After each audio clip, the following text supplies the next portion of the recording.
नमस्कार दोस्तों, आइए सुनते हैं घरेलू कामों में परिवार के सभी सदस्यों के परस्पर सहयोग की आवश्यकता और महत्व को दर्शाती कहानी सुबह की चाय। इस कहानी को लिखा है प्रसिद्ध लेखिका वीना करमचंदानी जी ने। सुबह का समय कितनी तेजी से पंख लगाकर उड़ता चला जाता है। निवेदिता के मोबाइल में परमानेंट सेट है 5 बजे का अलार्म।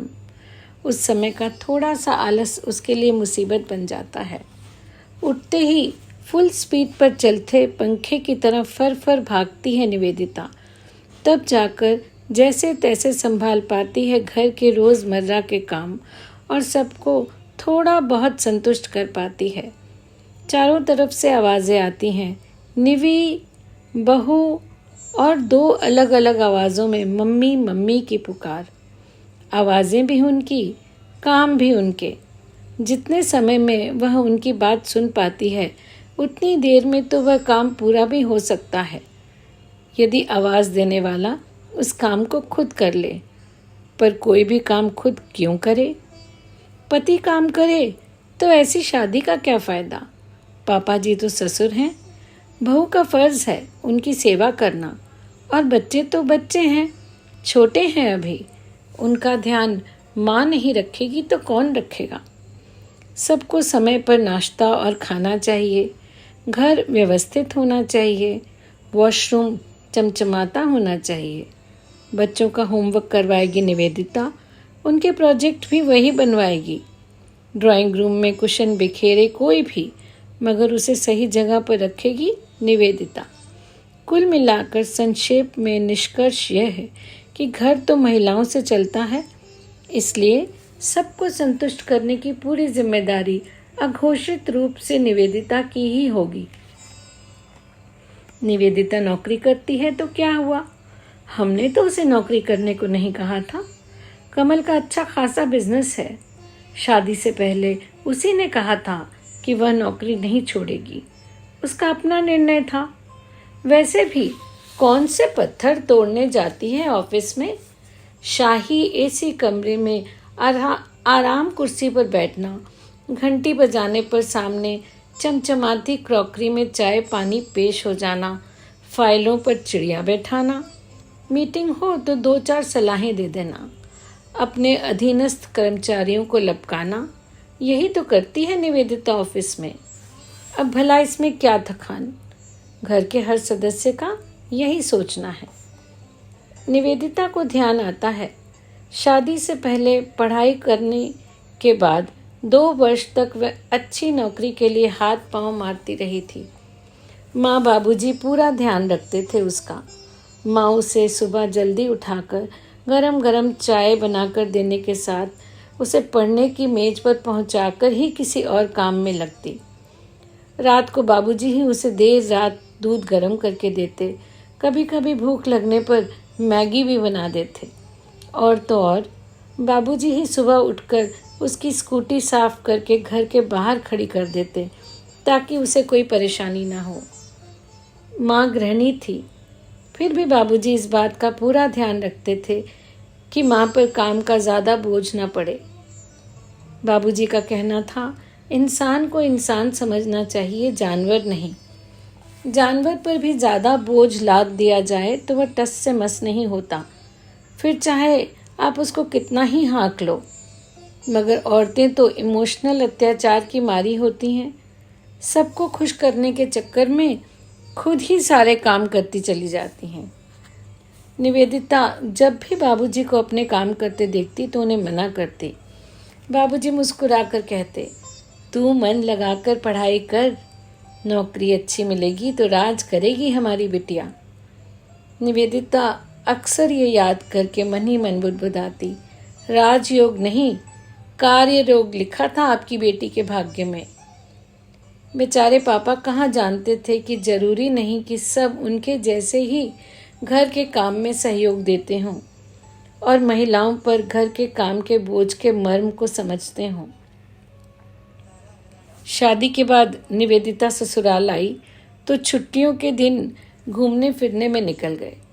नौकरी पर जाना शुरू किया तो सुबह रसोई में सासू माँ की मदद करवा देती थी। सासू माँ का काम करना ससुर जी को नागवार लगता। वे भी माँ जी को जब तब कहते, कमल की शादी के बाद तुम्हारा काम तो और बढ़ गया। निवेदिता ऑफिस की और तुम निवेदिता की नौकरी करो। वाह, क्या ज़माना आ गया है। माँ उनको समझाने की कोशिश करती, पर उन्हें गवारा न होता कि बहू के होते माँ काम करे। समझदार माँ उनके उलाहनों की बौछार से बचने के लिए अब उतना ही काम करने लगी जितना पापा जी की नज़रों से बचकर किया जा सके। माँ जी के ना रहने पर निवेदिता पर ही पूरे घर की जिम्मेदारी आ गई, पर जैसे तैसे उसने संभाल लिया था। 3 साल में 2 बच्चे हुए तो काम बहुत ज़्यादा बढ़ गया। कमल भी अपने पिता के पदचिन्हों पर ही चल रहा था। निवेदिता के अपने दमखम और क्रैश के भरोसे बच्चे बड़े हुए। अपने दादा और पापा की देखा देखी दोनों बेटे भी बैठे बैठे हुक्म चलाने में अपनी शेखी समझने लगे थे। उनका भी क्या कसूर। शुरू से जो देखा वैसा ही समझा और जैसा समझा उसी अंदाज में आदेश देना सीखा। पुरुष होने का दम्भ उनमें अभी से दिखने लगा था। कमल उसकी किसी भी प्रकार की मदद करे ना करे, मगर उसकी एक ख्वाहिश जरूर होती कि सुबह की पहली चाय निवेदिता के साथ बैठकर आराम से पिए। निवेदिता को भी अच्छा लगता था, मगर जब से बच्चों ने स्कूल जाना शुरू किया तब से ये रूटीन बिगड़ गया था।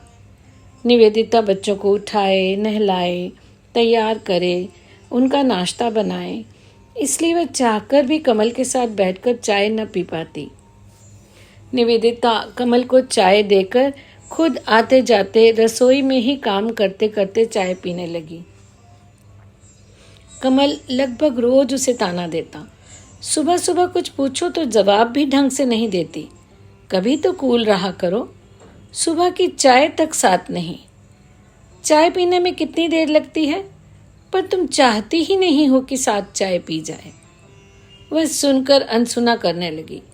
उसे गुस्सा तो बहुत आता, मगर मन ही मन कसमसा कर रह जाती, क्योंकि वह जानती थी कि उसके कहने सुनने का कमल पर कोई असर नहीं पड़ने वाला।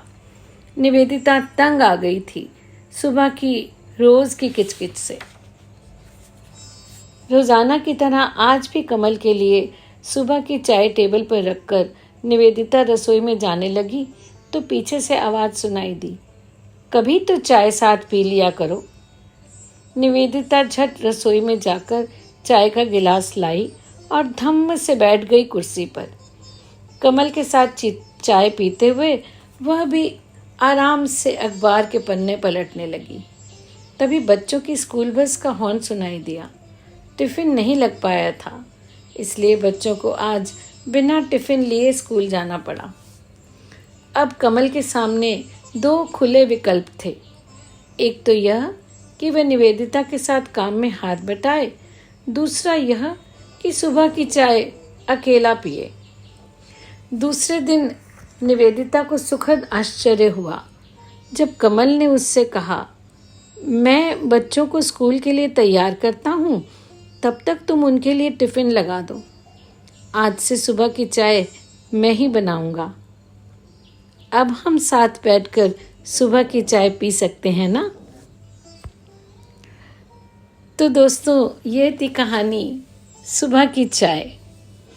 पसंद आई हो तो ज़रूर लाइक कीजिएगा, शेयर भी कीजिएगा। धन्यवाद।